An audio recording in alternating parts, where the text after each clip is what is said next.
Hi verse ಮತ್ತು Excel Kannada ಟ್ಯೂಟೋರಿಯಲ್ಸ್ಗೆ ನಿಮಗೆ ಸ್ವಾಗತ. ಯೂಟ್ಯೂಬಲ್ಲಿ ಬೇಸಿಕ್ ಟ್ಯೂಟೋರಿಯಲ್ಸ್ ಫಾರ್ ಅಂತ ಹೊಡೆದ್ಬಿಟ್ಟು ಸಬ್ಸ್ಕ್ರೈಬ್ ಮಾಡ್ಕೊಳ್ಳೋದ್ರ ಮೂಲಕ ನಮ್ಮೆಲ್ಲ ಮುಂದಿನ ವೀಡಿಯೋ ನಿಮಗೆ ಸಿಗೋ ಥರ ಮಾಡ್ಕೊಬೋದು. ಇವರ್ಸ್ ನಾನು ಲಾಸ್ಟ್ ವೀಡಿಯೋದಲ್ಲಿ ಫಾರ್ಮುಲಾಸಲ್ಲಿ ಒಂದು ಇಫ್ ಫಾರ್ಮುಲಾ ಬಗ್ಗೆ ಹೇಳಿದ್ದೀನಿ, ಮತ್ತು ಇದೆಲ್ಲ logical functions, text functions, formulas ಎಲ್ಲ ಯಾವ ಥರ ಅನ್ನೋದ್ರ ಬಗ್ಗೆ ಸಪ್ರೇಟ್ ಒಂದು ವೀಡಿಯೋ ಮಾಡಿ ಅಪ್ಲೋಡ್ ಮಾಡ್ತೀನಿ ಅಂತ ಹೇಳಿದ್ದೀನಿ. ಓಕೆ, ಈ ಟ್ಯಾಬ್ ಬಗ್ಗೆ ನಿಮ್ಗೆ ಏನಾದರೂ ಕೇಳೋದು, ಸಲಹೆಗಳಿದ್ದರೆ, ಸೂಚನೆಗಳಿದ್ದರೆ ದಯವಿಟ್ಟು ತಿಳಿಸ್ಕೊಡಿ. ಅದ್ರ ಪ್ರಕಾರ ನಾನು ವೀಡಿಯೋಸ್ನ ಅಪ್ಲೋಡ್ ಮಾಡೋದಾಗಲಿ ಅಥವಾ ನೀವು ರೆಸ್ಪಾಂಡ್ ಮಾಡೋದಾಗಲಿ ಮಾಡ್ತೀನಿ.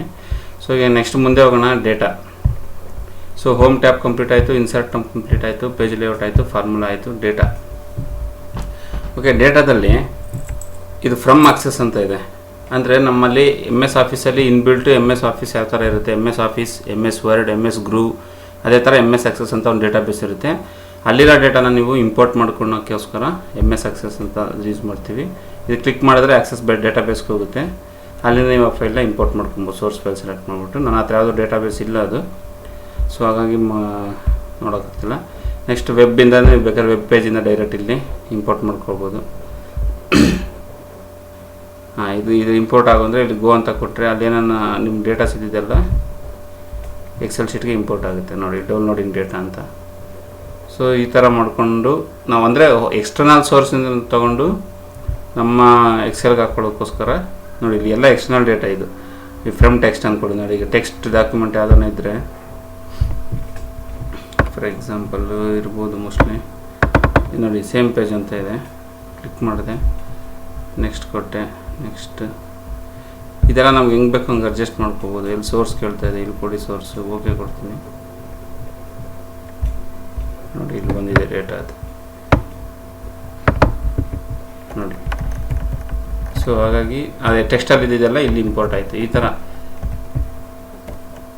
ಹೊರಗಡೆ ಡೇಟಾನ, ಎಕ್ಸ್ಟರ್ನಲ್ ಡೇಟಾನ ನಾವು ಇಂಪೋರ್ಟ್ ಮಾಡ್ಕೊಳ್ಳೋದಕ್ಕೋಸ್ಕರ ಈ ಇಂಪೋರ್ಟ್ ಅನ್ನೋದು ಯೂಸ್ ಮಾಡ್ತೀವಿ. ಇದು ಎಕ್ಸಿಸ್ಟಿಂಗ್ ಕನೆಕ್ಷನ್. ಆಲ್ರೆಡಿ ನೀವು ಯಾವುದನ್ನ ಕನೆಕ್ಷನ್ ಮಾಡಿಟ್ಟಿದೆ ಅಂದರೆ ಆಕ್ಸೆಸ್ಗೆ ಅಥವಾ ವೆಬ್ಗೆ ಅಥವಾ SQL ಅಂತ ಬರುತ್ತೆ, SQL ಸರ್ವರು, ಅದರಿಂದ ಡೇಟಾ ತೊಗೊಳಕ್ಕೆ ಡೇಟಾಬೇಸಿಂದ ಇದು ಮಾಡ್ಕೊಳ್ಳೋಕ್ಕೋಸ್ಕರ ಯೂಸ್ ಮಾಡ್ತಾರೆ. ಅದರ ನಿಮ್ಗೆ ಡೀಟೇಲ್ ಆಗಬೇಕಾದ್ರೆ ಮುಂದಿನ ವೀಡಿಯೋಲಿ ಅಪ್ಲೋಡ್ ಮಾಡ್ತೀನಿ.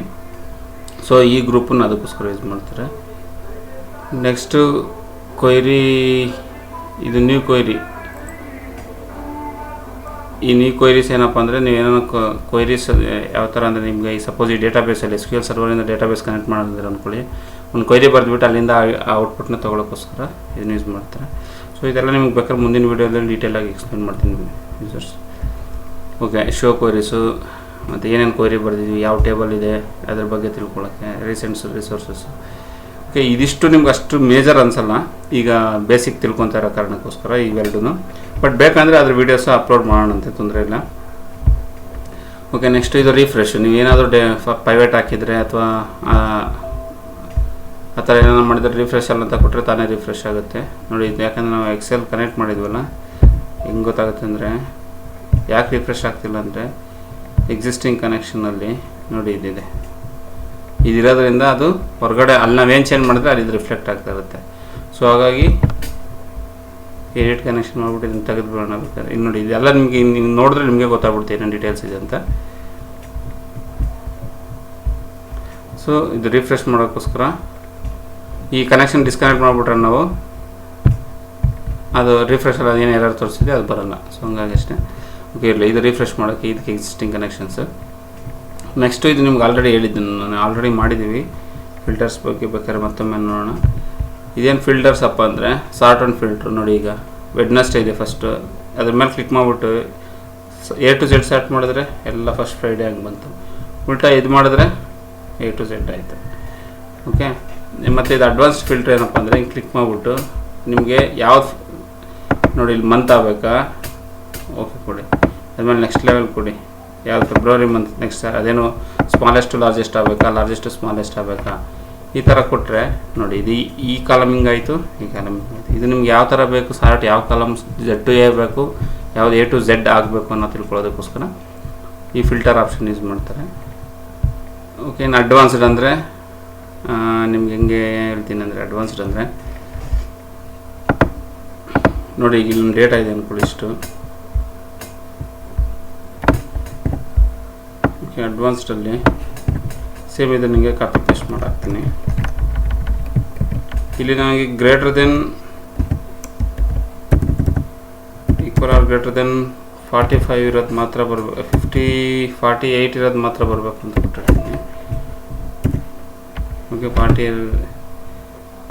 Greater than or equal to ಇಲ್ಲಿ 48 ಇರೋದು ಮಾತ್ರ ಅಂತ ಅಡ್ವಾನ್ಸ್ಡ್ಗೆ ಹೋದೆ.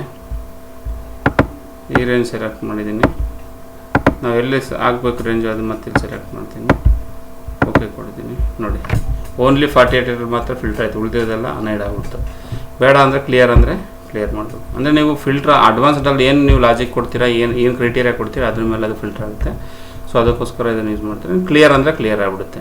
ಮತ್ತು ರೀಅಪ್ಲೈ ಅಂದರೆ ಸೇಮ್ ಅದೇ ರೀಅಪ್ಲೈ ಆಗುತ್ತೆ. ಓಕೆ ಫ್ರೆಂಡ್ಸ್, ನಿಮ್ದು ಏನಾದರೂ ಸಲಹೆ ಸೂಚನೆಗಳಿದ್ದರೆ ಕಾಮೆಂಟ್ಸ್ ಮೂಲಕ ತಿಳಿಸ್ಕೊಡಿ. ಸಬ್ಸ್ಕ್ರೈಬ್ ಮಾಡೋದು ಮರಿಬೇಡಿ. Thank you for watching.